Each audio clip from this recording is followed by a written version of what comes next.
আমাদেরই ত্রুটির কারণে প্রচুর রোহিঙ্গা বাংলাদেশের পাসপোর্ট নিয়ে সেখানে গেছে বহু বছর আগে, তখন হাতে লেখা পাসপোর্ট ছিল, এবং প্রচুর দুর্নীতির অভিযোগ এর প্রতি আছে।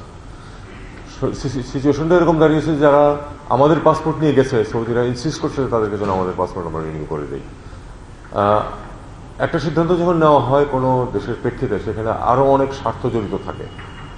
তো এটুকু শুধু জেনে রাখুন যে আমরা এটা চেষ্টা করেছিলাম যাতে করতে না হয়, কিন্তু আমাদের অন্যান্য স্বার্থের কারণে আমরা এটা করতে শেষ পর্যন্ত সিদ্ধান্ত নিয়েছি যে আমরা এই 69,000-কে বাংলাদেশের পাসপোর্ট দেবো। এটার কারণে শুনুন, পাসপোর্ট মানে এই না যে সে বাংলাদেশের নাগরিক। পাসপোর্ট কিন্তু যে কোনো দেশের নাগরিককে পাসপোর্ট দেওয়া যায়, এবং এটার উদাহরণ প্রচুর আছে সমস্ত পৃথিবীতে। অন্য এক দেশের নাগরিককেও আপনি পাসপোর্ট দিতে পারেন, একটা পারপাজে সে গেল, ইত্যাদি ইত্যাদি। আমাদের মূল বিষয়টা হচ্ছে যে এই মানুষগুলি মিয়ানমার থেকে এসেছে, তারা এথনিসিটি নিয়ে তারা গবেষণা করতে থাকুক, সেটা হলো অন্য জিনিস। কিন্তু এই মানুষ যারা এখানে এসছে 13 লক্ষ, তাদের পূর্বপুরুষরা শত শত বছর যাবত ওখানে ছিলেন।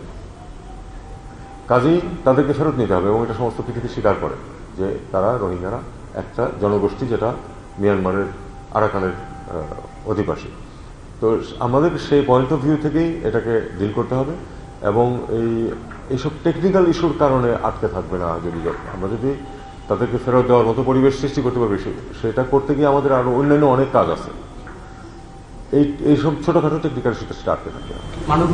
ওয়াশিংটন পোস্টে সম্প্রতি একটি নিবন্ধ এসেছে, যেখানে একটা অডিও লিখে কথা বলা হচ্ছে। মার্কিন কূটনীতিক বলছেন যে অমুক দল ক্ষমতা এসে অমুক রকম আইন করতে চাইলে আমরা তাদের উপর এত % ট্যাক্স দেবো। এটাকে অভ্যন্তরীণ রাজনীতি এটা নিয়ে আমি কোনো কমেন্ট করতে চাই না, কারণ এগুলি আমরা জানি না যে কে আসবে আর কি হবে। স্পেকুলেট করে তো লাভ নেই। আমরা দেখবো যে কে নির্বাচনে যেতে, তারা ক্ষমতায় আসবে, তারপরে তারা কি করে সেটা তারা তখন মার্কিন যুক্তরাষ্ট্রের সাথে ডিল করবেন। আর কিছু অ্যাম্বাসেডার আসলে বড় দেশগুলোর তারা পরিচয়পত্র পেশ করার পরপরই প্রথম ফরেন মিনিস্টারের সঙ্গে বা ফরেন অ্যাডভাইজারের সঙ্গে দেখা করে।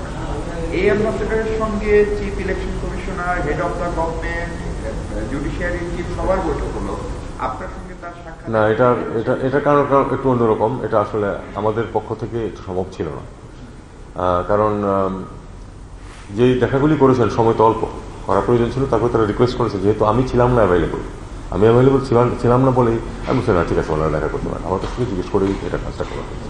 এটা নিয়ে বিচারিত হওয়ার কিছু না। আমি পত্রিকাতে দেখলাম যে হচ্ছে।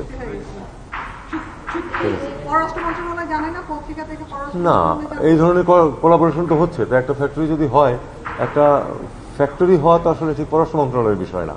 এখন যদি অন্য কেউ যেটা প্রশ্ন তুমি করতেছো, অন্যদিন, এখন বিষয়টা হচ্ছে যে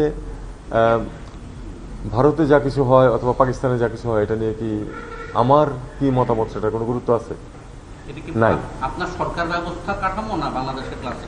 না, বাংলাদেশের ক্ষেত্রে বাংলাদেশের জন্য যদি বাংলাদেশে যদি কোনো একটা কিছু ফ্যাক্টরি ইন্ডাস্ট্রি কিছু করার চেষ্টা করে, চিন্তা করে, বা সেট আপ করে অন্য একটা দেশের সহযোগিতায়, সেটা বাংলাদেশ তার নিজের স্বার্থে নিজের সিদ্ধান্ত নিয়ে করবে। অন্য কে কি মনে করবে তাতে কিছু আসে যায়। Thank you. এই তুমি 3টা প্রশ্ন করছো, ওকে দাও। আমি তো জানতে চাচ্ছিলাম, ওসমান হাদির বড় ভাইকে ব্রিটেনে ডেপুটি হাই কমিশনার করা হয়েছে। ডেপুটি হাই কমিশনার করা হয়নি, তাকে সেকেন্ড সেক্রেটারি হিসেবে নিয়োগ দেওয়া হয়েছে। দেওয়া হয়েছে, হ্যাঁ, বহাল আছে। যেহেতু আসছে, আমরা দেখতে পেলাম আমেরিকান ইউএন বয় দায়িত্ব দেওয়ার আগে এবং পরে বাংলাদেশ কি রিলেশন নিয়ে মন্তব্য করেছে। নিশ্চয়ই আপনারা বিষয়টা দেখেছেন, আপনাদের কিভাবে দেখছেন? আমরা এটা দেখলাম, এবং আমরা আমাদের স্বার্থ অনুযায়ী সিদ্ধান্ত নেব এবং কাজ করব। ধন্যবাদ।